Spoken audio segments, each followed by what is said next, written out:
take one on that. Will be take two. Oh my God. This is take one. Action. Here we are. Thank you so much for coming in today, Ady. We did start recording this a minute ago and I didn't press this red button, so we're going to, we've got 2 minutes in, we're starting again. Yeah, we're cheating. Such a pleasure to have you in the studio here today. Ady Matt from the Testeagles. Oh, thanks for having me, man. It's all right. It's all right. What are we doing?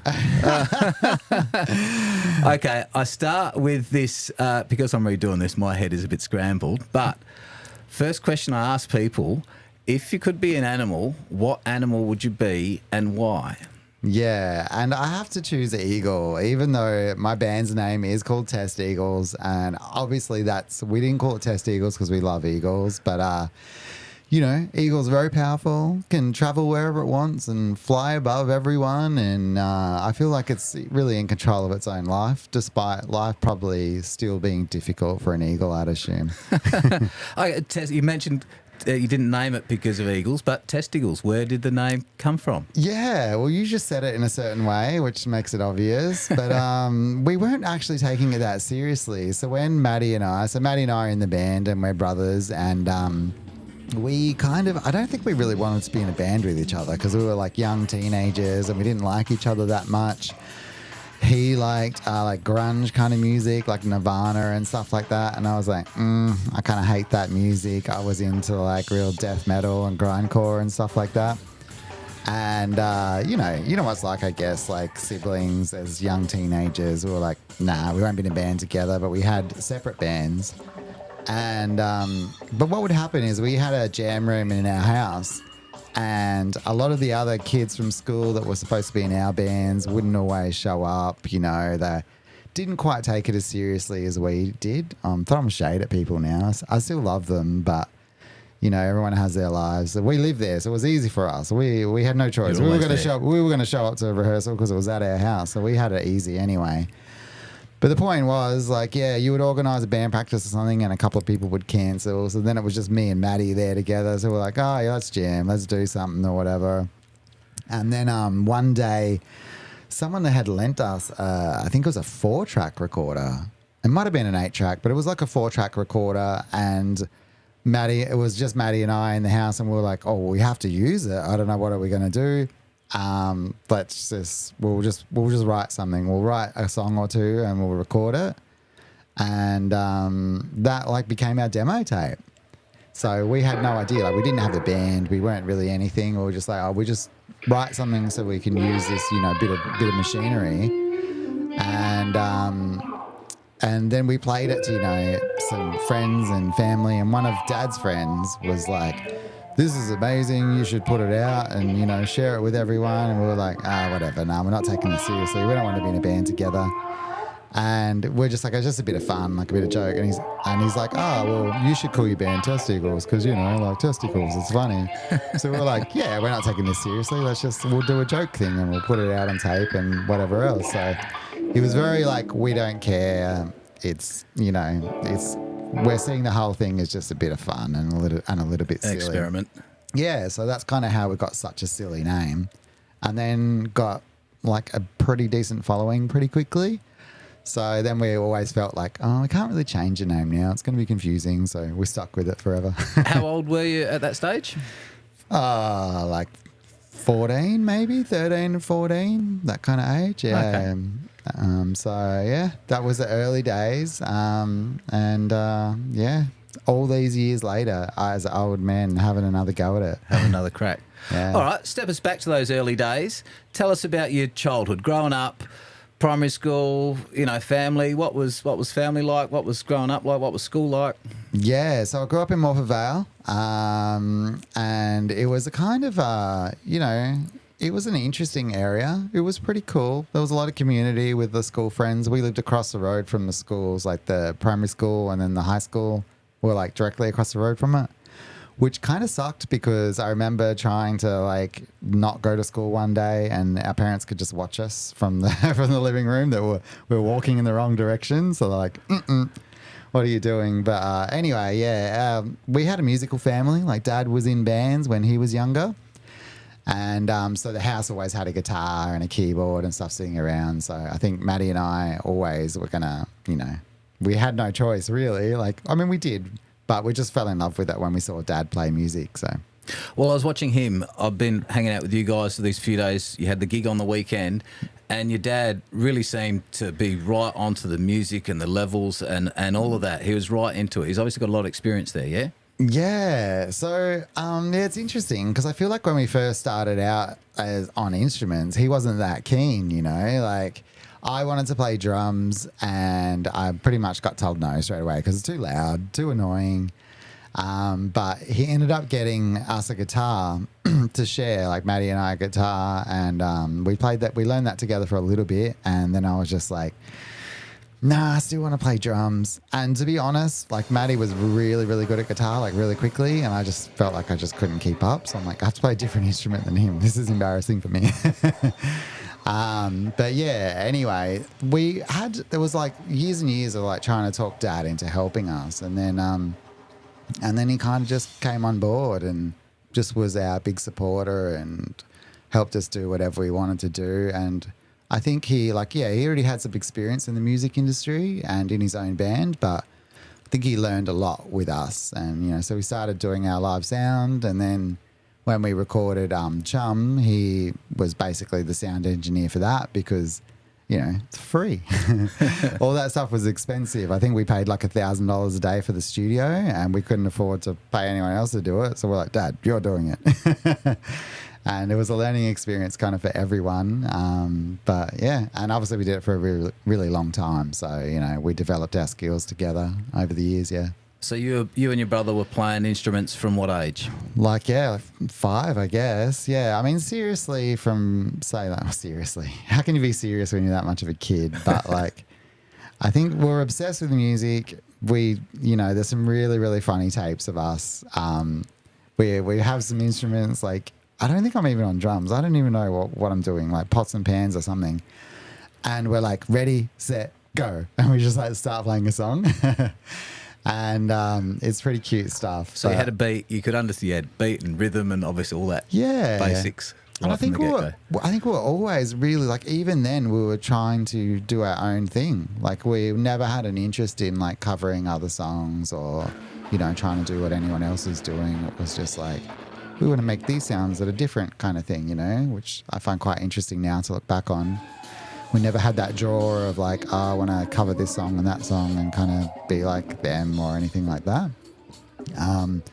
But yeah, from like about 10 years old, we like got proper lessons and like really tried to get really good at our instruments. And then we had a band with Dad actually.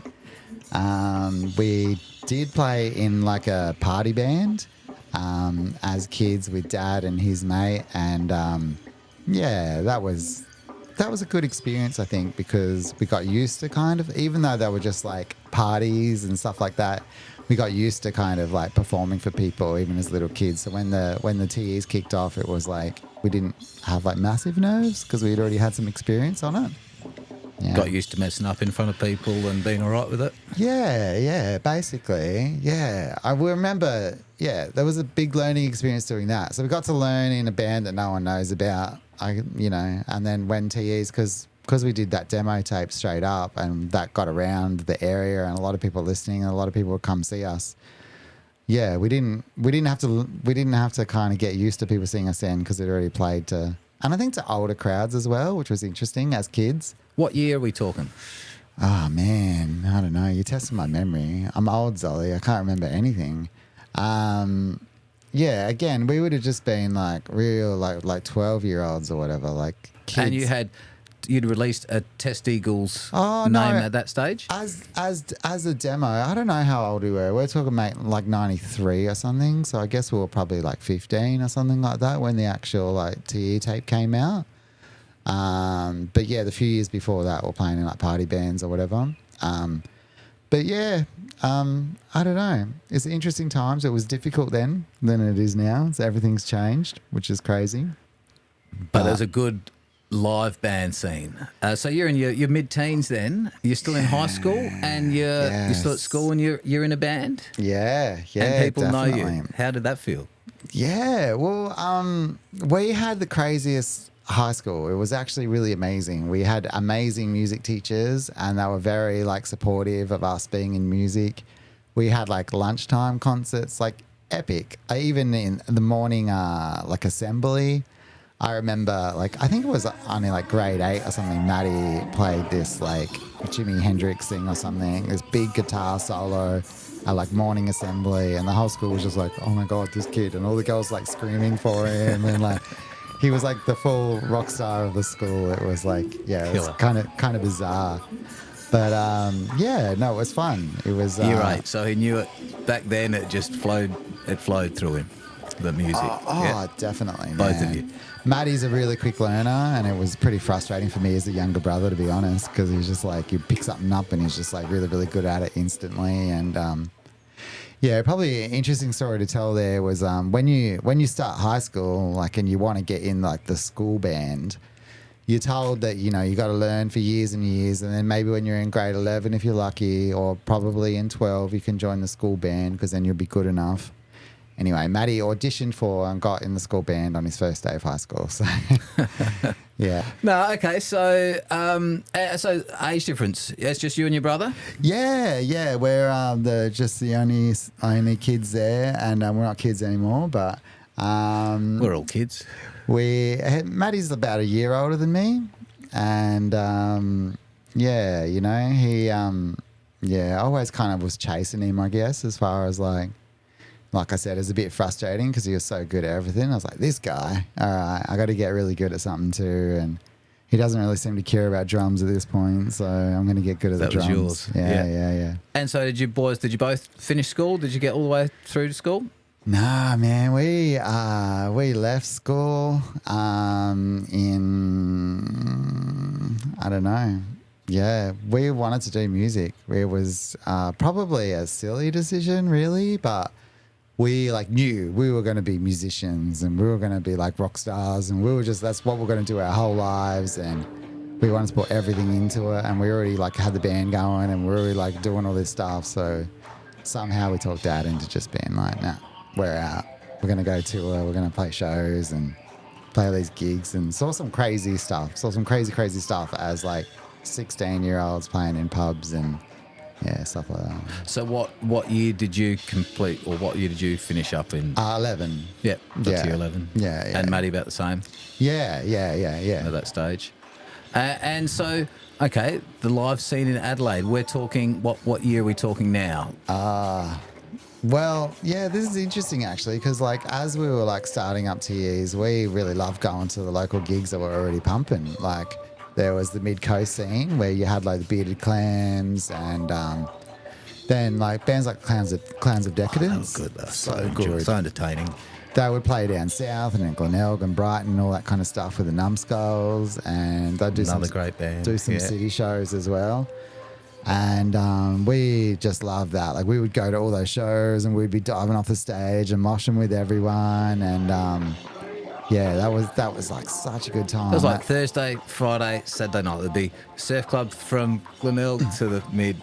Yeah. There's probably 3 nights a week, sometimes more. 100%. And all those venues had, 3, 4, 5 bands playing in a night, yeah? It was freaking amazing. It really, really was. It was such a good time. And I think that, that probably motivated us so much as well, seeing those bands doing it. And it was just so fun and exciting, and that was so cool. And and they were all nice guys as well, Dave Orlett and Chris Murphy, Matty Blows, all from Numbskulls. They helped us out so much, man. I think our first couple of shows, we supported them, and they were giving us all this advice, We thought they were the older boys. They're probably only a few years older than us. Not that big of a difference really, but they'd been doing it a little while, yeah. And yeah, just the fact that they were having such a good time and we could see it, and they were so nice to help us out, has motivated us a lot too. And yeah, we couldn't have done it without that scene, man. We wouldn't exist without that scene, I don't think. How often were you playing gigs at that stage? Oof. I mean, it slowly ramped up. But we just played gigs, like so many shows, man. Just It's a like few one a week kind of thing? More than that, I reckon. Yeah, a few, like three a week at one stage. And then when we started traveling interstate, it was just like every day. Who's that beeping? Is that one? One of these? No, that's all right. Oh, good. Yeah, so actually, while we just pause on that, we'll come back to the live bands. I'll just check that one. Maybe reset everything, yeah. All right, that was my GoPro got too hot and it turned off, so I got a reason for getting up then. It's a very hot day. It's hot in Adelaide right now. It is. Beautiful. We were talking about the live band scene in Adelaide and gigs and how often you're playing. Yeah, I mean, it's hard to say because it was a slow ramp up, Like, I remember, like, kind of begging those guys. We would go to all their shows and we'd beg them, like, oh, can we open for you guys or whatever and all that kind of stuff. Here's our demo. Check it out. So at first it was like we were fighting to get a gig, and then, before too long we would, just play all the time whenever we could. In our minds, there was no reason why we couldn't play every night. So let's just like keep going. And you learn a lot doing that too. But we also played for their birthday parties in their backyard and stuff like that. We did those gigs. And I still remember some of them were wild, man. It was crazy. Like, big surf culture and skate culture and all of that. Yeah. Yeah, I think we played in Chris Murphy's backyard for his birthday or something like that. And it was wild, dude. Like, the crowd's just going mad. And this is probably mid-90s. Yeah, this would have been like 93 or 4 or something like that, I reckon. Yeah. And so you just playing, you finished school, you're not even 18 yet? Nah, not 18. How are you getting to these gigs? How are you getting around? Dad. Yeah, Dad helped us out. I remember when we played our first show at the Tivoli in the city, it was funny actually because like we tried to get this approval to get in. Like they wouldn't let us in unless our parents were there. And I remember we went in there during the day to get some kind of deal going. And are you good? Yeah, you keep going. Yeah, we went in there during the day to, I don't know, get some permission thing signed or something so we could get in there and play this show in a pub. And turned up there with Dad and there was just this like naked woman in there dancing around. It was like some kind of business lunch, like stripper thing or something. And I was just like there, I was at like 14 or something, just going, okay, this is all right. I'm like, oh, now I kind of get why kids aren't supposed to be in here. But so like Dad kind of like he didn't have to, but he did it for us. But we couldn't have done it without him as well because like we literally could not get permission to be in these places to play without having parents there. So, yeah. And so you did that for how many years were you playing in? So you started small gigs in Adelaide, Surf Club, Holdy, Lenny's. Yeah. Seacliff Yacht Club, places like that. Yeah. I think Brighton Adelaide Footy Club. Yeah. Well, there was the two different scenes. Like I always thought the two different scenes are very, very different. And the mid-coast down south thing was like just huge, man. So big. And, we kind of just jumped onto that. Like, thanks to everyone who like created it. I know. I like to think we helped drive it along once we got in there.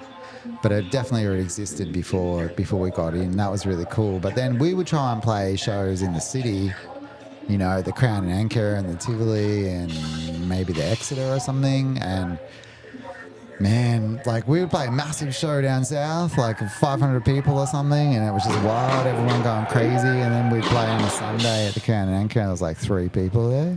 Because all the surf culture, you guys, again, a lot of numbskulls, those bands. It's surf culture. You play the mid-coast, everyone surfs, and then they go at night, drink beers, and thrash around in the mosh. It was what to do. And then, it was more like the place to be. And then when we, when we tried to venture out into the different scene in the city, it was just like, eh. And all the city people had no idea what was going on in the mid-coast. And they didn't know that surf culture at all. They didn't understand it. They weren't. Like, especially in those days. So they didn't really think anything of us or maybe even any of us because they didn't know how good that was, what they were missing out on. Well, there's no social media. No one can hear your music. You only got a CD in the club. Like you can't, there's a flyer. You print a flyer and put it on a window and then you know who's playing at the next gig. But that would reach the coast, not the city. Yeah. But we use that. We actually, I don't even know if we did this on purpose, but it happened. There was a Melbourne band came over and played in the city, And we talked to them and said, hey, we have this really good scene going on down south. We do these shows with a whole bunch of people. Would you do this deal? Like, if we get you on those shows so you can play to some big crowds, will you book us some shows in Melbourne for us? And yeah, they did. And that was our first time going interstate. And so what, again, we're talking, we're at 95 yet? Yeah, probably, I think because Chum was 95. So this would have been before Chum still. So I guess it was 94, maybe early 95 or something like that.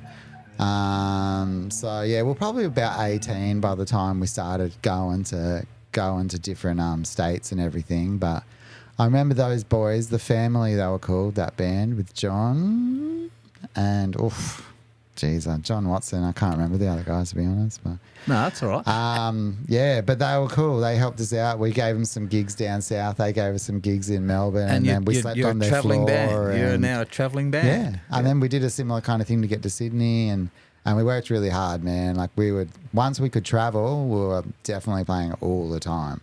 So you go to Melbourne, then go straight to Sydney, then go to Brisbane, and then back to Melbourne, and we spent a long time away from home, just going back and forth between all the other cities, just trying to get everyone's attention, And who were the members of the band? And what instruments were they playing? Testeagles. Yeah. Yeah, we haven't done that yet, have we? Yeah, so Ady Matt's my brother. He's a singer, guitarist, and in that moment we had a guy called Dino who played bass, and he was one of Maddie's mates, basically. He was just like went surfing with him and hanging out, and he was in that scene. He would go to all those mid-coast shows and everything, and I remember Maddie saying, oh yeah, we need to get someone to play bass, and I'd rather just like a mate that was like cool to hang out with. Again, at that stage, we knew we wanted to be musicians, but I don't think that band we were taking like super seriously. We just wanted to like be in that scene and have a bit of fun. And so he was like, I'd rather like do it with a mate rather than find like someone that's like really good at bass or whatever else. So Maddie like taught him how to play, and yeah, we got started, and it was good. It was good for a bunch of years. So he was with us through that period, and then we had a bit of a disaster on the road. Yeah, when we were traveling from Sydney to Queensland one night, and our van caught on fire. Yeah, it was pretty rough. And we were driving along the highway, and all of a sudden it got light outside, and I was like, oh, what's going on here? And the next minute there's like flames all around us, and we're just trying to get out and trying to stop the van and get out, and then everything's burning. And you got a van with all your kit in there, all your instruments, all everything. the gears in there, yeah. And I remember we opened the back door, the big door, and it probably made it worse because, the oxygen or whatever went in, all the flames shot out everywhere, and we saved some of the gear, but we lost a lot of gear. And we had a few little burns and things like that, burns on our hands and stuff. And yeah, that was kind of it. It was really weird. It was a really weird period. We felt like we'd never play again, to be honest. Yeah. You lost a heap of stuff, and you're young, and you're distraught. What? So you couldn't finish the show? You couldn't finish that tour? No. It was like just even that night experience was crazy because we were in the middle of nowhere and we were stuck, and we had nothing. All our ID, like our ID and like cash and credit cards and everything, all our wallets burned in there. We didn't have anything at all, and we were just on the side of the road, and like we were just like, what do we even do? We were hours and hours from anywhere. Is this daytime, nighttime? Nighttime. It was like 2 a.m. or something. Do you know what caused the fire or anything? Oh, so we just put a brand new engine in the van. We thought we were doing the right thing. The engine's done a bunch of Ks. We've been touring so much. We'll take it in. We'll get some guys to put a brand new engine in, and we'll be sweet. So it was like a fuel line or something. So they must have buggered something up, put something in wrong, put the wrong thing in, or I don't know. Who was travelling in the van with you that night? Yeah, it was all of us plus Dad. So yeah, Maddie, Dino, myself, and Dad. Dad was driving, and yeah, it was stressful. And I guess we were pretty young and like maybe a bit soft or whatever. Like it was really like we had some PTSD from that, How much it'd be so devastating. I'd be sitting on the side of the road crying, surely. Yeah, we were. Yeah, we were. Yeah, we felt like we were letting down the shows that we were supposed to play, and we just felt really lost and stuck on where to go and what to do. And then I remember just thinking, no, and that's it. It's over. You know, everything's over. And we had actually probably there's just amazing people around us because we got back to Adelaide eventually, and the crew, like Ben and Damage, crew like that, people that used to like help us set up and do lights and you know all that kind of stuff for us. They were like, "No, you're doing a show, and I'm like, "No, I don't even have a drum kit. I can't do a show. Like, fuck this. You know, sucks." And all those people around us in the scene, they booked a show for us. They advertised the show. And I was like, you guys are fucking idiots. Get out. I'm not doing it. I'm like, I don't even have a drum kit. And then they borrowed stuff. And we did the show, obviously. And I used this drum kit that was pieced together from multiple drum kits. It was like a tom from this guy's drum kit and then a tom from that guy's drum kit and this other guy's snare or whatever. And they literally, and I was just, you know, I was about the dummy. I was in a mood. I was a moody kid. I was like, no, I'm still not doing it. And How soon after the fire was this gig? It was probably like a couple of months or so. Okay, yeah, we took a bit of a break. And, but yeah, these guys, like, I remember Ben, he literally came to my house and just dragged me out of my room. So you're fucking doing it. And we did it, and it was, you know, we hadn't played for a while, so great crowd response. Everyone was happy. Everyone knew about the story and everything, so supported us a lot. And that was it. And then, then I probably took off more after that. But Dino didn't. Yeah, he didn't want to continue on. So, that's when we asked Dee to join the band, who was already in a high school band with Maddie, you know, grade 8, grade 9 or whatever. They played in a band together, and Dee played in a band called Mindset that supported us in Adelaide for a few shows. And then we kind of went on tour together. When I say kind of, is we both toured Melbourne, I think, at the same time and ended up meeting up afterwards. I don't think we even played on the same shows, but we just kind of saw each other and met up. And this is right as that was kind of all happening. And then we were just like, let's ask Dee to do it. And he's been a good mate for a long time. And his band's really good. We felt a bit bad like stealing him from his band, but we did it anyway. And so he came on board and what year's that one? What year are we at now? Probably not. Oh, it was definitely 98. Yeah, okay. I think like August 98 is when he played his first show, which was pretty weird for him because we were pretty pumping. Like we'd had Chum out and Beasting out and Friends out, I think. And our shows are getting like bigger and bigger and bigger. And the first show he played for us was like this big festival thing in Queensland. And he was just like, what the hell is this? What have I walked into? And then not long after we started recording Non-Comprehendus, you know. So yeah, he got a pretty good ride into that. But I think his influence was like perfect at the time as well, because he had a lot more. I mean, we were all interested in hip hop and stuff like that, but he had a really, really strong interest and knowledge and background in that.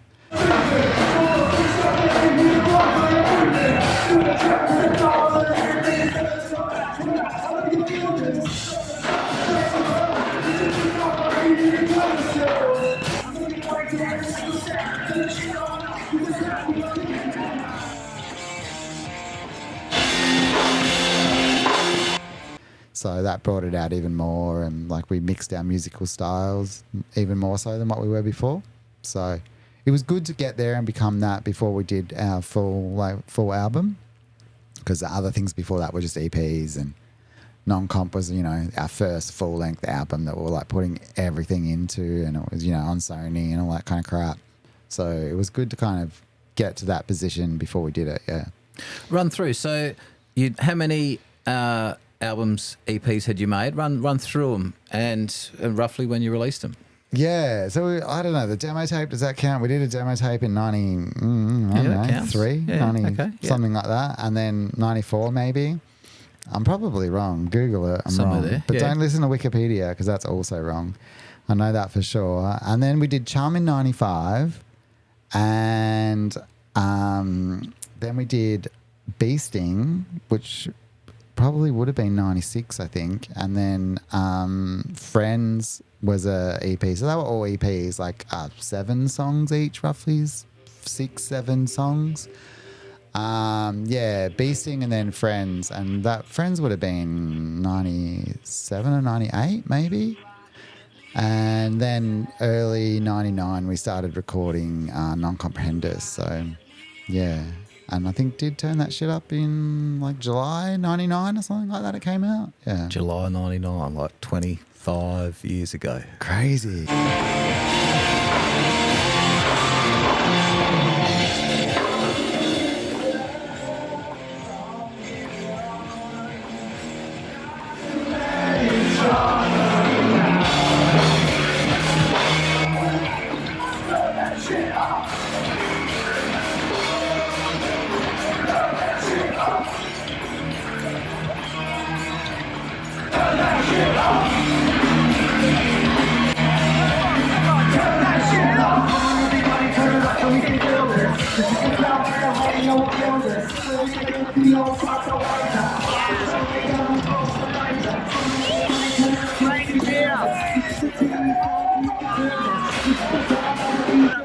New generation!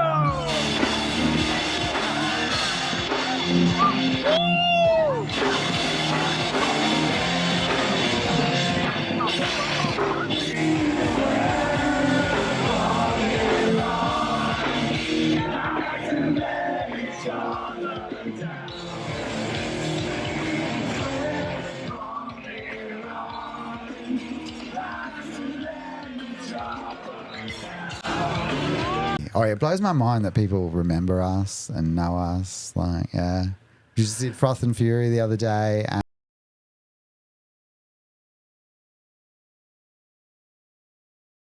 And like so many people, and they were all like singing like every word. Oh, they knew the words. Yeah. And I was just like, man, this is mind blowing. I honestly thought everyone would have forgotten who we were, and who cares?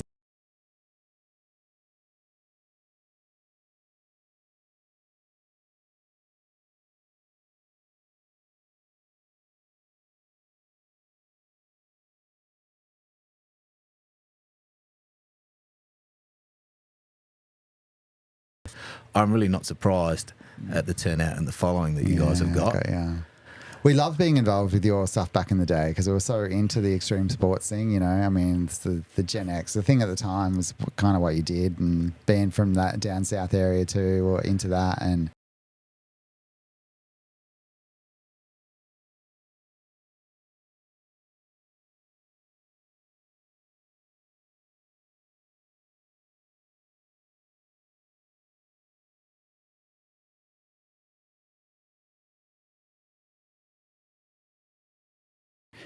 you know, we used to even plan our tours like when we were like, we're going to play in Canberra. I was like, we got to go to Belconnen Skate Park, you know, like we've seen it in the skate mags and stuff. So we plan our tour a little bit differently so we could have an extra day to go to the skate park. Because you guys are into skating and surfing as well, Maddie and you? Yeah. You skate and surf? Yeah, Maddie mostly, really. Maddie was a pretty good skater, but we all did it like for fun and like, yeah. We grew up on the beach, you know, so yeah. Dad was a sailor actually, and we played our first gigs probably not as TEs, but in other things at like a sailing club. So it's so funny how that happens because it turned out to be the scene, but when we were doing it as little kids, it wasn't really the scene, but yeah. And so through your teens, that's what you did. You were playing music and you were making enough to get by playing music? Enough to get you to the next gig? Or did you actually put some money every now and then, get new kit, new equipment? Yeah, we made enough money to get by. It was up and down, you know. It was all over the place. Sometimes we're pretty poor, you know. Not as glamorous as what you think. You're playing all these gigs. Oh, man, they're huge. It's like, no, we're just getting by. You know, we're loving what we're doing. And yeah, I mean, it wasn't probably until like 99 or 2000 where we started to get some stuff for free. You know, companies would offer us free clothes and we'd get, you know, free, you know, sticks and skins. Not and much in the grand scheme of things. Drums, but, you know, before that, you had to pay for everything and everything's expensive and difficult. But yeah, you'd play a show and you'd sell tickets and you'd try and sell some CDs and some T-shirts and stuff like that. Yep. and scrounge it all together. But you had to count every dollar, man, to like make it work. I remember someone tried to rip us off one night in Melbourne, and they just weren't going to pay us because, I don't know, I guess they needed the money themselves or whatever.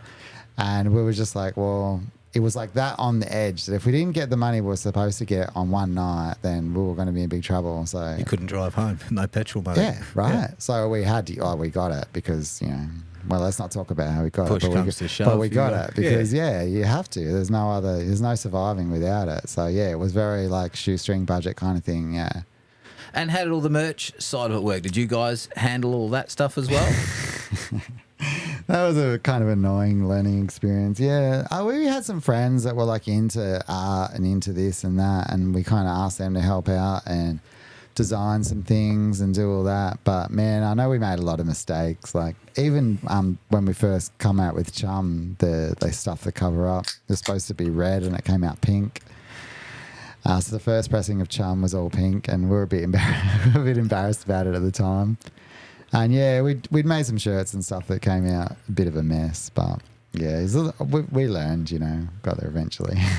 Learning curve. But it's doing everything on a budget as well. Like we couldn't just go to some big company that always do it and do it well. We're like, we had to find a mate who knew a mate who could a like shed do in this. Lonsdale. There's plenty of little printers and stuff like that down there, and you don't do a run of 100 or 50 or however many that you can afford to print. Yeah, that's the thing. Hope to sell them. Yeah, no, Get the for right sure. sizes.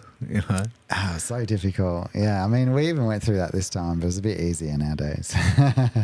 Yeah. Okay. So you were about 99-ish. Turn that shit up. That started to get some serious radio play.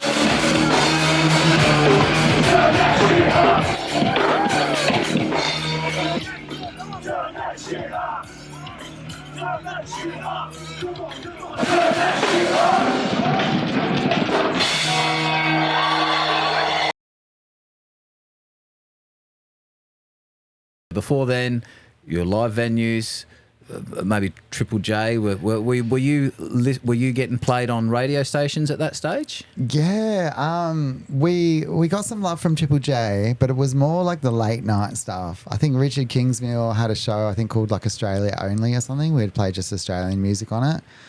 But I think it was on like late at night, and it wasn't like, it wasn't prime time. It wasn't like super, super popular. But he loved Beasting. I remember he played that a lot. And I think he played some of Friends and that as well. We went in for a couple of interviews and did that stuff. That was cool. It got us like somewhere. And Do you remember being in a car and hearing this song on the radio? Can you? Anything like that? Yeah, I think we were in the van together and in Melbourne, I reckon, and we heard like Beasting on Triple J, and it was so trippy, trippy, man. I mean, yeah, we probably relive that again when Non-Comp and like Turn That Shit Up came out, and it would just get played just constantly. We were just like, whenever you get in the car, you turn it, because we always listen to Triple J, you turn it on, it's like, oh, it's just us again, no worries.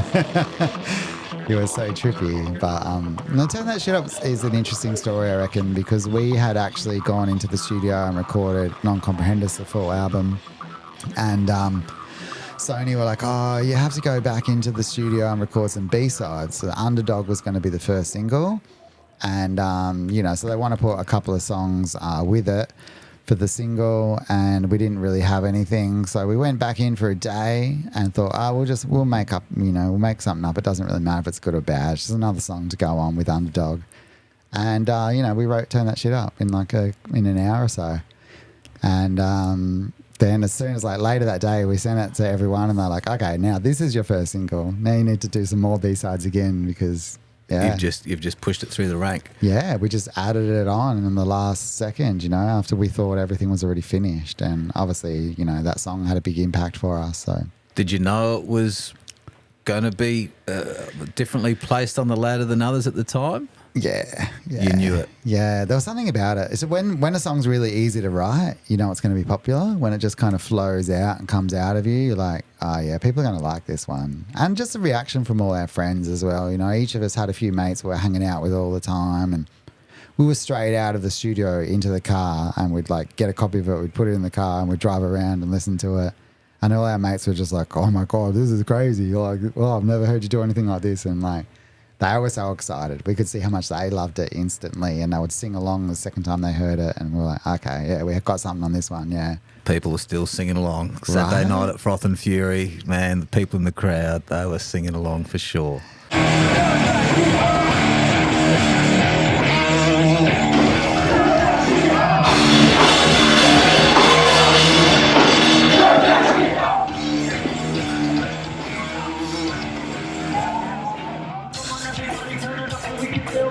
Yeah, that's mind A blowing. lot of buzz, hey? A lot of buzz. Dude, I kept looking at it all, like, and just, I saw him in the front row at first, every word, like, singing it passionately. And then I'm like, notice the third row, the fourth row, the fifth row, they're also singing it. I'm like, what is going on here?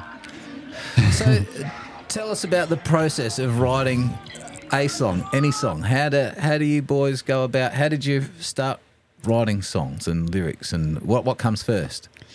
Yeah, well, for us, it was usually like a riff, you know, because we wrote in a jam room, really, like most of the songs. So we would, it would just be more like you're warming up, or you're trying to play this little trick, you're trying to do this little thing that you kind of learned on your own, and it was just me and Maddie together, or like just playing through. And we started like recording everything we did, because we would just jam, just play and record, and then you would hear a couple of bits, you're like, oh, that was cool.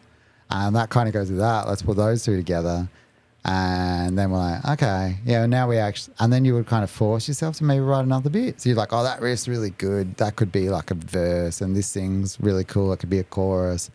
But now we have to work out what a bridge would be or whatever, you know? So then that goes into like a different writing mode where it's like, it's a bit less natural. It's like, okay, yeah, we've got to make up something that fits. But that was basically it back in those days. But there was some odd ones out, like Ocean, where like Maddie just wrote on like acoustic guitar. So that was more of like I think lyrics first and the subject, and then so we knew his vibe, you know, he knew what he wanted it to feel like, because he wanted to write about the ocean and surfing and how the feeling that gave him and all that kind of stuff. So yeah, you listen to the lyrics and it's all there. Right, yeah. So that was a much more planned, I guess. Like, yeah, he had this thing. He wanted to share, you know, his feelings about, you know, how much he enjoyed that surfing life and everything. So, yeah, it was very different than like, oh, yeah, that's a cool riff. Oh, let's make up some words that fit, you know. Like, yeah. The process, you said you had music lessons at one stage. Did they teach you how to write music, or it kind of comes naturally? No, well, none of the like instrumental lessons really taught us how to write anything. But in high school, they actually, when you're doing music theory, they teach you, you know, what you're supposed to do there. You know what a chorus is, and we're good. What a chorus is, and like what a bridge is, and you know how it fits in this key, and then you got to do this and that or whatever. So yeah, in high school they taught us a fair. We were really lucky to have our high school musical teachers were amazing, like sick as. And there was a teacher band where the teachers had their own band, and they would play at lunchtime concerts and stuff as well, and they were mega. Like Ian Lehman, the guitarist, was such an amazing guitarist.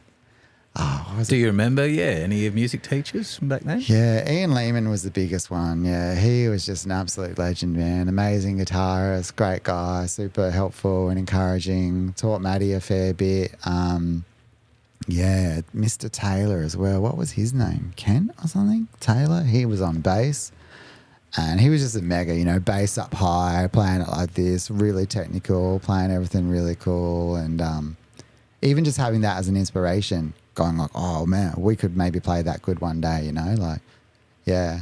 And it was such a cool vibe, you know. Where did you take your inspirations from in your sound? I mean, you're bringing samples, you're not just playing drums. There's a fair bit going on. Where did you guys take inspiration from? Bands or? Well, I felt like we made a decision early on to not necessarily like agree with each other, which I reckon was really cool. And we didn't like the same music. Like when we were in other bands, you would get together with mates that loved the same music as you did. So like you all loved Metallica, and you would get together and you would do some Metallica covers, and then you would try and write a song, and it's going to sound like Metallica. Yeah. Whereas like I was saying earlier, like Maddie and I didn't even really like the same kind of music, you know. So I was like, I want to play this on the drums and do this because that's probably like the music I'm listening to. He's like, oh, no, I want to play this because that's like what I'm listening to. So then it kind of like joins together as something different. And then D definitely brought that same kind of like thing as well. And we accepted each other's like differences, you know. I didn't have to love what he was into, what he was into. It was just like, no, I get that. That's cool. You know, you do your thing, I'll do my thing, and it'll come together.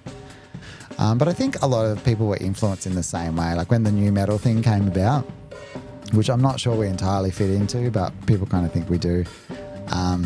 Like we were all influenced by Aerosmith and Run DMC, like Walk This Way. When that came out, Yeah, the mix of the rock and the rap. And then Bring the Noise, Public Enemy and Anthrax, right? They did that where it was really quite metal with the rapping over it. And we loved that so much, man. And then even Faith No More, you know, they were like kind of hard rock, but they had the real funky thing going on, with the keys and all the different sounds. And we were really intrigued by all of that kind of stuff. And really, we just bought a sampler and it became about the gear. We got a cheap secondhand sampler somehow, and it was very, very simple. This is in the 90s, so it didn't do much. It was like very, very short samples. We would like plug the TV or something into it and wait for something interesting to happen and hit record. And then at first we just played sounds between the songs, and then we'll like come up with a couple. I think maybe like Stomp was one of the first ones. It was like, oh, this kind of fits to the beat. This is cool. We got it from some old like midday movie. And is that more your influence or Maddie's? Well, I maybe started the sample thing just with like as like an effect kind of thing. But eventually Maddie really, really got into like EDM stuff, like electronic, like dance music. And I wasn't really that much of a fan, but I loved like more industrial stuff. So I was really into like White Zombie and Nine Inch Nails and all that kind of stuff. And they had a lot of the synths and, you know, the beats, the loops and stuff going. So it was a bit of a mix both ways. Like you hear something like No Other and it's a little bit more dancey. And we've written some other songs like that people probably haven't even heard. But so it's coming from both sides. There's that industrial kind of stuff, but then also more of like a dance music is like would be Maddie's version of it. Yeah. Killer. All right. So jumping back to Propaganda, we're talking around the year 2000.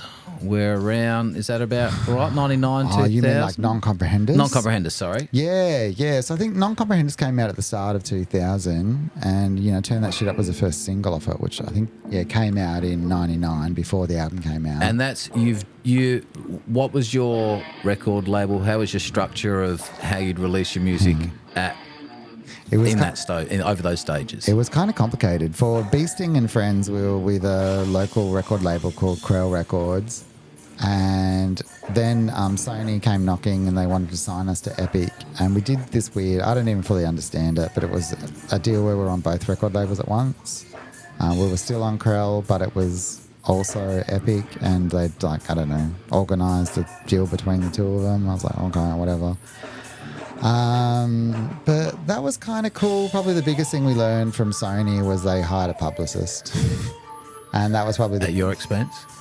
Well, yeah, everything's at our expense, yeah. But we did see a lot of value in that. Like if you're a band trying to get somewhere, or maybe even like any business that you want to promote publicly, like pay a publicist to do it, because they have great connections in the industry. Like they were mates with all the DJs and everything at Triple J, and they just knew the right things to do, the right things to say and take it. Just accelerate. Everything can happen a lot faster. Yeah, and the real good ones as well, they only take you on if they're interested, right? So they want to hear it. They want to know if they're going to have a chance to get people to love it and take it on. So you got to convince them first to be like, oh no, we're actually pretty good. You should get on board. But yeah, we learned that kind of from Sony and did that a little bit afterwards as well, where you just hire a publicist to do that work for you, because as a drummer or a guitarist, you're not going to be any good at it, really. No. You try and do it yourself, you're just going to stuff it up. So yeah, get an expert to do that. So you've gone from Krell Records, which were they Adelaide based, or were they based? Yeah. There's some I can't talk about it actually because of contract issues. But yeah, they were in Adelaide. Yep. They were in Adelaide. They were kind of Like they hadn't done that much, but they had a bit of money. Like it was kind of a big company, even though they only had like, there was only 3 artists or something. Yeah. It was us and Honey Fix and I don't know, there was someone else.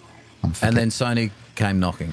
Yeah, they came knocking. We had actually like a bunch of interest from different record labels. You know, they were always coming to our shows in Melbourne and Sydney.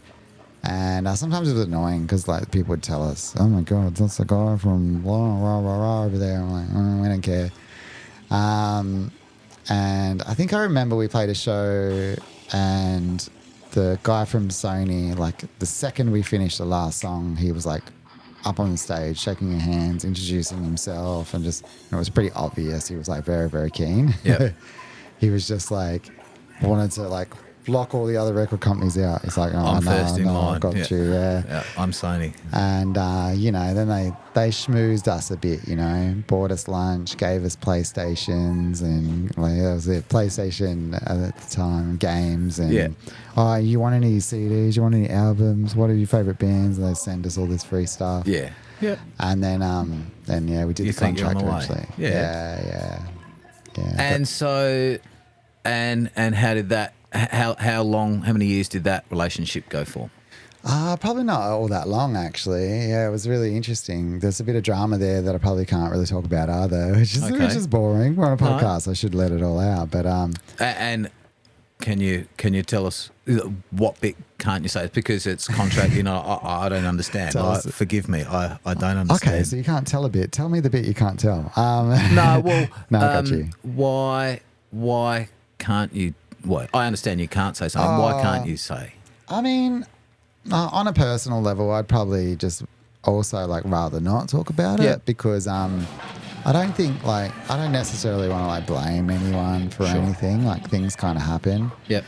And then I don't even know if I understand it. Okay. Because I was a kid and I was like half out of it and yeah, I'd probably have a version of what happened, but is it everything that happened? Like I don't really know. I don't really know as well. Yeah, I only have my side of the story. Because we used to use your music on my videos, and then it got to a point it got too difficult for me to do that as well. Yeah. So there's all that. I remember it just being a real haggle because we essentially lost ownership of our own music. But the worst part was when there was this situation where if we wrote any new songs, they would own it. Okay. And we didn't want them to. So we were sitting there kind of like itching to write all this new music and kind of writing it, but no, we didn't really. But we couldn't share it with anyone at all because if it like existed, if it existed in reality, then it would be theirs and not ours. And we didn't want that. So it was just like, you know, and there was a bunch of years in, you know, talking to lawyers, spending basically all our money on lawyers to try and whatever. And it's crazy because when you're about to win sign your own music back. Yeah. You win your rights to your own music back. Yeah. And we tried really hard because you hear, the first thing you hear when you get into music is it's really, really difficult. They'll tear you apart. You got to be really, really careful, get good lawyers, look after yourself, read the contract 100 times and everything else. And we tried really, really hard to do it all right. We spent, you know, extra money to get the Silverchair boys, like, put us onto their lawyers, and they were like music lawyers. Like, that's what they did when we did our Sony contract. And so we thought we did everything the best way you could possibly do it, and then still ended up having some issues, you know. Yeah, it is what it is. So what, the way out of that was to stop playing? Is that kind of what happened? Or when did you guys, when and why and how did you end up stop playing? Getting into the dirt of it now. Yeah, I felt like we never officially said, okay, we're done, we're breaking up, we're not going to do it again. We kind of just like slowly like just went to other things. And I think it was due to that because of like the money stuff. So there was a point in time where we ran out of money and we felt like we couldn't do anything new because we didn't want them to own it. So all we could do was keep playing the old songs and trying to tour them to make money. But we'd done it a lot and we'd been there a lot. It wasn't stimulating your mind. Yeah, we needed something new. We felt like we couldn't. And we spent a lot of money on lawyers and stuff. So we ran out of money and we were just like, we had to kind of get some normal jobs and stuff like that. You're still living in Adelaide? Yeah.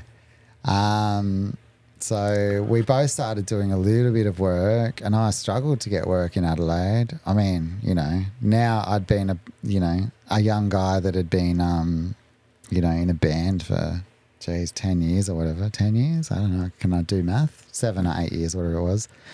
And I didn't have any work experience in anything but being in a band, so it was pretty hard to get a job. Maddie did some work in like wedding videos and stuff like that, which was really cool. We seemed to enjoy it.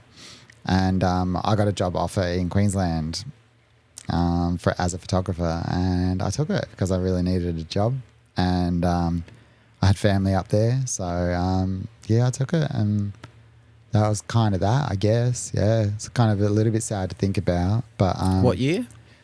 2008. 2008. I moved January 2008. Yeah. So from roughly 2000 to 2008, you guys were still performing and rocking and travelling? No, we slowed down. I don't fully remember the details. I feel like 2005 was like, we played some shows, and then it really like slowed down from there, of course. I mean, that's 5 years after non-comp already, and we still couldn't do any new music. So But you had your big days out, were still around then, and you guys were involved with... Yeah, we with a played bit of on the that? big day out in 2005, I think. Yeah, so we did big day outs. They were epic, man. We did 96. We did 90 in Adelaide. I think we did 98. We did 99 in like Sydney, Melbourne, Adelaide. Then we did 2000, like all of them, and then in Adelaide we did 2000. No, we did 2001 in Australia, and then 2003 and 2005, I think, in Adelaide, and so a lot of big day outs, and it all blurs into one kind of thing. But yeah, that was a pretty amazing time. And then but like I said, this is like 5 years after non-comp, and we still couldn't really do anything new, so it was very difficult to kind of keep it going, and we didn't really have any money, so yeah, That kind of faded out. yeah. So like I said, we didn't have any conversation. It wasn't like, okay, we're breaking up now, we're done. It was just like, well, I need a job. Sorry, boys, I got to go. I got this good job offer. I got to go do it, and that was that. And I don't know. And but all you boys, you still, I mean, your brothers, you get along like brothers, but Yeah. D, everyone's still, you're good mates. Great mates, yeah. No, we never really had any issues. I mean, yeah, I'll fight with my bro every now and then because we're brothers, like you say, like we do that. But nah, there's always a good connection, love each other, support each other a lot. So yeah, there wasn't any of that drama. When a band ends or breaks up, she's like fight, or one's cheated on the other one with their girlfriend or something like that. None of that bullshit. You had some fine. other awkward circumstances that you had to deal with. Yeah. The best way you could. Yeah, that's all it really was. Yeah. So I don't know. After time passed, I think the contract thing that stopped us from writing music eventually ran out, because it was like 7 years or something like that. And it ran out, and then eventually we realised we had the rights so we could put the music online. So we added it to Spotify and all that kind of stuff, and even that was pretty cool because we got to see a good reaction from people, and a lot of people listening to it, and we're like, I really thought people would have forgotten about us by now, but here they are. Everyone's listening, and we're getting all these messages, and pretty much every year we'd get an email or some kind of message saying, okay guys, we've got this show we want you to do. You're going to play this gig for us. And every year at least one. But we wouldn't do it. The offers were too late. They were like, we got this gig for you to do, and it's in 2 months. Yeah. And we're you like, we haven't played for 6 years or something. Like, there's no way. We couldn't get it ready that quickly. Then I got coming all the way to now, and You did get a phone call. Froth and Fury. Yeah. We got a call, I think, in like March, and they said, we got this show, it's going to be amazing, and it's in November. So we're like, wow, okay, we're giving us March now, time. we got till November, and they said, because we were good mates with Sunk Lodo, who are, also Queensland now, and they had made a comeback like the year before, and they played last year's Froth and Fury. And so Dane called, I talked to the boys from Sunks, and they were like, you guys really should do it. We did it. We didn't think we could, but we loved it. We enjoyed every moment of it. Like, you guys should get out there and do it. And then Cog invited us out to a gig, and they were playing in Brisbane, and we went and saw them in person, and hadn't seen them for years, and the Sunk boys were there. And, you know, like people like Yogi and Cherie, they were all hanging out, like people from the industry, you know, tour managers and stuff that were working back in the day, still working. Yeah, still there. Even though we've been out of the game for so long. And they were just like, remembered us and saw us and we caught up, and they were just so encouraging. They're like, yes, you guys have to do it. So, yeah, we agreed to the Froth and Fury and spent months stressing out, trying to work out how to play our songs again. In that time, 2008, it's 2024. That's a long time. Yeah. 16 years. Were you still playing music? Were you still on the drums? Not really. Like, Huh? I bought an electric drum kit because I was living in, like, you know, 1-bedroom apartments and stuff like that on the Gold Coast. And yeah, you play a little bit, but it's not the same. So 16 man. years you haven't played, and you came back and you rocked Froth and Fury Saturday night. Like Pretty you did. much, That's yeah. pretty fucking amazing. Yeah. That's no, cool. 100%. So, I mean, like I said, we did rehearse for many months before Froth, Yeah. but But, they gave us that time to prepare. But yeah. you weren't even together. Like you and Matt and Dee weren't necessarily rehearsing together, or you and Matt were, or Oh, yeah. So Maddie and I did rehearse together because we both live in Queensland. But Dee was a remote. But technology's crazy these days, man. It's amazing. You know, we can get in a room and we can record us for free to, you know, Maddie and I playing, and we send it to Dee. And it's like, this is us playing. You can how does that work? rehearse along to it. He's listening. Has he got visual? He's just got. He's listening. He can And do both, you're- yeah. He can you're do both. We can live, you're film it doing this- and record the audio. So it's like kind of a Zoom call, but you're playing music. No, it's not live. We just record it Okay. and send it to him. So here's a video and audio of us playing the songs and talking to him and be like, oh, yeah, like we made some changes to our songs and I want to do this, do that. And then so he's like got his bass out and headphones on and he's like He's in his room playing along getting at back into home. it. Like it's mind blowing to us from back in the day. There's no way you could do anything like that. But yeah, it's so easy now for nothing, you know. So Look, I wanted to get all three of you boys in here. It hasn't worked this stage. We're going to hopefully line something up in the future. I But reckon. Dee's got a bit of a mad story, like along the way. Like you guys are brothers, so you and Matt have a good relationship. Yeah. Were you in touch with Dee over those years when you weren't playing? yeah, I actually got Dee to move in with me in Queensland for a little bit. I think that was a little that was an underhanded effort at maybe getting stuff back together. I talked Dee, Maddie and I were enjoying it in Queensland. Weather was great, surf was good, everything was it was a good time. We talked to Dee a lot, and he seemed like maybe he was a bit depressed, which we fully understood because it was hard. You know, post-band life was really difficult. You know, we had all that excitement and all that success and everything You're on the going way for up. us. You're So a bit of a deal. So mentally it was pretty difficult. So we talked him into moving to Queensland with us. So he moved into my apartment and he was there for, 8 months or something.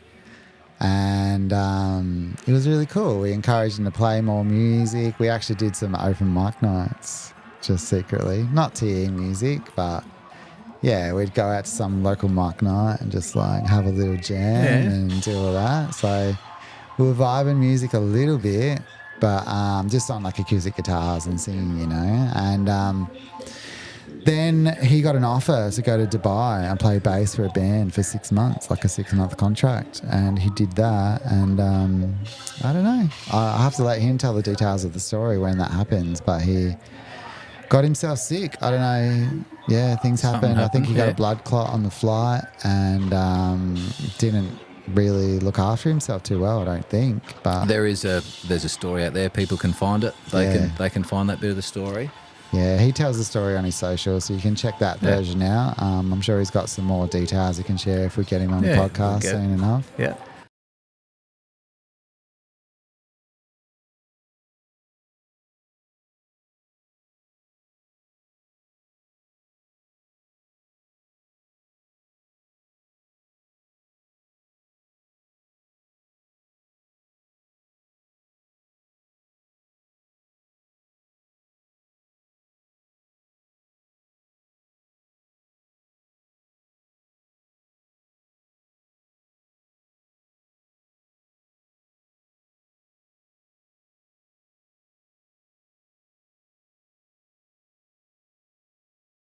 He'd probably really enjoy having a chat to you. I Yeah, reckon, definitely.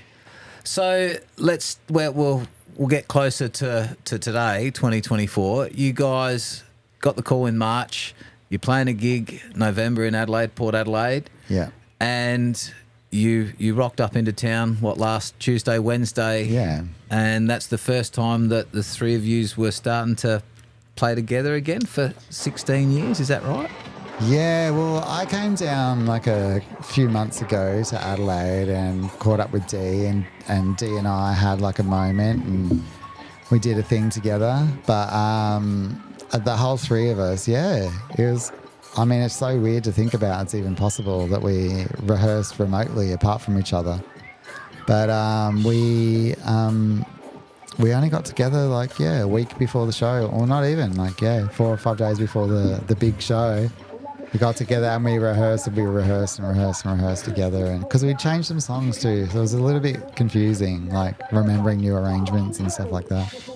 And you were here, you're at Lion Arts Centre, you did a little rehearsal, then you had a little, practice show, but that didn't go smoothly. You're here, you're setting all your equipment up, and how did that go after having the stuff in storage for a while? Yeah, man, we went through it. Hey, we had all our gear in storage for all those years. We didn't get rid of anything, and then when we first started rehearsing for the shows, we pulled everything out and this won't turn on. This won't turn on. This one's blowing up. So we spent a lot of time, taking gear in to get repaired and fixed, new power supplies and new valves, and we had to get guitars completely rebuilt because they were just going out of tune and all sorts of issues. And then even, luckily, oh my gosh, luckily we broke everything in rehearsals and not at Froth. I absolutely annihilated my old kick drum pedal during rehearsals at Lion Arts, the day before Froth. And there was no coming back from that. I just had to go buy a new one. And stuff like that, because it's all old, we're like, she'll be right, it's been good for a long time, but it wasn't all right. It wasn't all right. And we play pretty hard, we treat our instruments pretty roughly, so we had a lot of work to do there. And but also we made a decision to change technology as well. When we first started rehearsing, we were like, we're just going to do everything exactly the same as we used to do, use the same old gear. But then, we started to run into problems where gear wasn't quite working properly, and we realized new technology makes things easier. There's better ways to do things now, so we can do it differently. But then we took that on, and it was a big learning curve. You have to learn the new technology to operate. Yeah, and we'd been so out of the game, we had no idea. So we had to learn how to use all of this new gear, which did, I think, make it better or easier. How long did you have to learn this new gear? I mean, it was a mix, man. We just kept buying stuff, to be honest. In the last few weeks or months? Days. Days. We probably, no, not probably. We definitely made some mistakes because we a few months out, we bought all this gear and we were like, we'll we'll sort this out and get to know it. But then as we got closer, we were like, because we were using the new gear and learning it, we're like, no, we also need this as well. And then we need this as well. They just kind of started doing this. And so we ended up just a few days before buying, this extra stuff to add on because we was getting all these new ideas. But then, we only had a couple of days to learn it all. And then even at Froth, I was backstage still trying to work out how to use the freaking thing. Tell us about that. Froth and Fury. Port Adelaide Hearts Mill. We just had it on Saturday. Tell me a little bit, how did that feel coming back and just walking out on stage or looking out there? It was epic. We got treated so well. Jason North from Froth, he looked after us so hardcore. He gave us a great spot on the show. He just the nicest guy, treated us really well, looked after us the whole time, so encouraging. He was like, you guys can do it. Because at first we were like, can we even do it? And he was like, no, we believe in you. There's so many people that love you, want to come out, you've got to be a part of this. And so for starters, that was great. And then backstage, a lot of the stage techs and everything were the same people from 20-something years ago. We're seeing all these familiar faces and being like, hang on, I know you. Didn't we do a gig together in 2002 or something? So that was cool to just to see all the old people around. And then even family. Yourself, you know, we worked with you in the 90s and then you were there running around with video cameras again. And it was pretty, it was just fun from that aspect. But then I did have a whole bunch of stress getting everything ready just on a technical front, which is, not ideal because I just wanted to just enjoy it. But man, yeah, getting out on stage and the massive crowd and everyone's wearing our merch and singing along to the songs. And like I've said multiple times, I honestly thought people would forget us and not really care.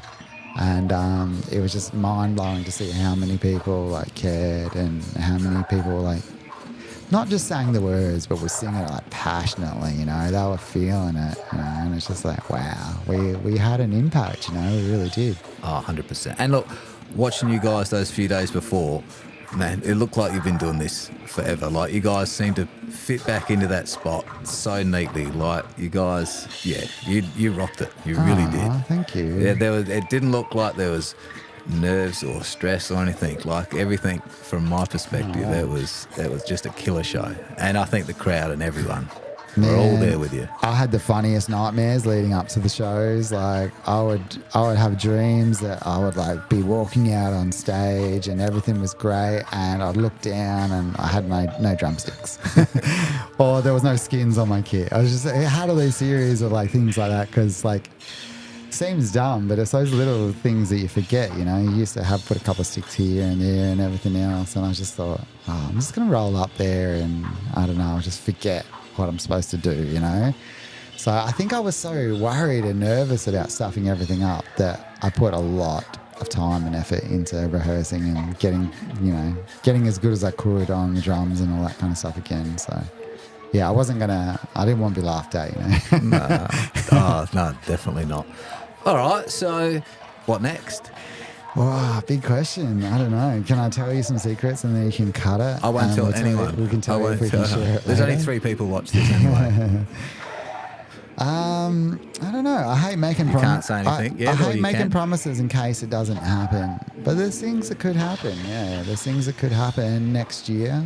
Not this year, I don't think. We're going to just kind You're of going to sit on this? But you guys enjoyed yourselves, the 3 of you. Yeah. And Dad and the crew. You had a great time. We super enjoyed it. Yeah, it was a really, really, really good time for us. So, yeah, we'll sit on it for a bit and just kind of soak it all in and see how it went. And then if, if people are still keen next year, I feel like something probably could happen. We're kind of talking to people, talking about ideas, things that we can do. So next year, Maybe believe it relight or the not. fire, hey? Yeah, exactly. Yeah, relight the fire for sure. So it'll be 25 years next year from Non-Comprehenders. So, that's something. That's an anniversary, right? Yeah, definitely. 100%. Yeah. Well, look, I reckon we've had an awesome chat. I could keep going for ages. It's getting a bit hot in here. I probably need a toilet break and some food and all the rest of it. Cameras are all starting to fail now. I always like to try and leave on a bit of a positive note. Unless, hang on, is there any more shout outs? Before we get to that, is there... Man, you guys have come back for a long time. Is there anything you'd like to... Yeah. I don't know who's listening. I've said them, but I'll say it again. Jason North for Froth and Fury, making that happen is great. Doug Bear, who was very much involved from Rare Records of making it all happen. He was also involved in the Sunk Glodo comeback, and which, him and the Sunk Boys all encouraged us, which is great. And also shout out to, Sasha from Adelaide Uni back in the day, Sasha Sill, for helping us so much. And again, we wouldn't be who we are without people like that in the industry. There's so many people.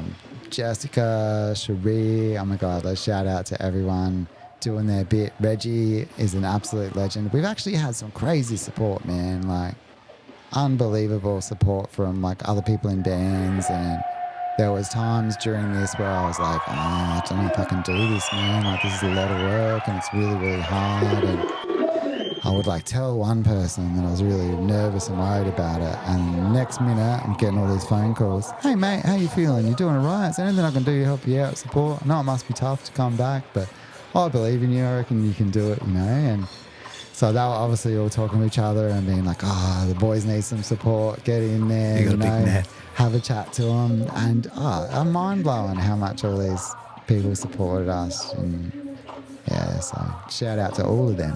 Oh, it's been brilliant seeing it. I was so stoked when I posted some videos and someone said, "Oh, they're playing again." Oh, I was just beaming for months knowing that you guys were playing again. It's such an honour to have you here.